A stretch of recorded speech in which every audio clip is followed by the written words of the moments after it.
There is a bias against refugees right now, and I think it comes from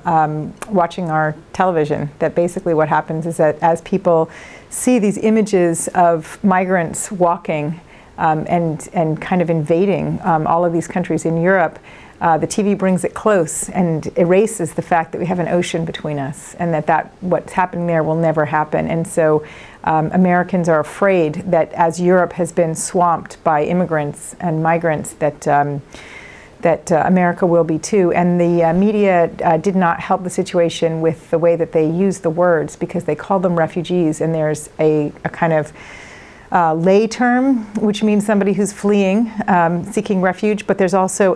a very specific legal category. And the legal category of refugees, it's very hard to become a refugee, and they are never the people who are walking across to Europe. They are people who've stopped in a UN-run refugee camp and registered and then waited there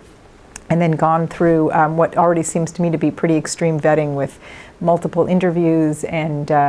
having their stories cross-checked, and the interviews can last 3 or 4 hours long, and if you get one detail wrong, you're out.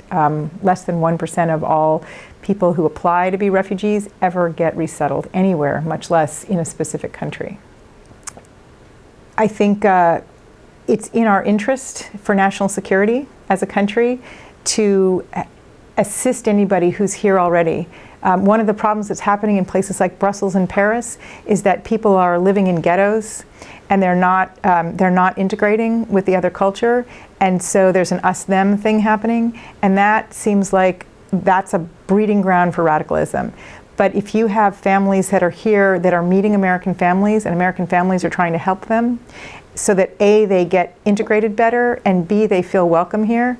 why would they want to harm anybody? They don't have any reason to. So it seems to me that it's, all of our interest on every level, morally and in terms of security, like any value you want, I think it's in our interest to help other people. Well, I'm concerned about the refugee population in Jacksonville as a whole, and also worldwide. By cutting the numbers in half,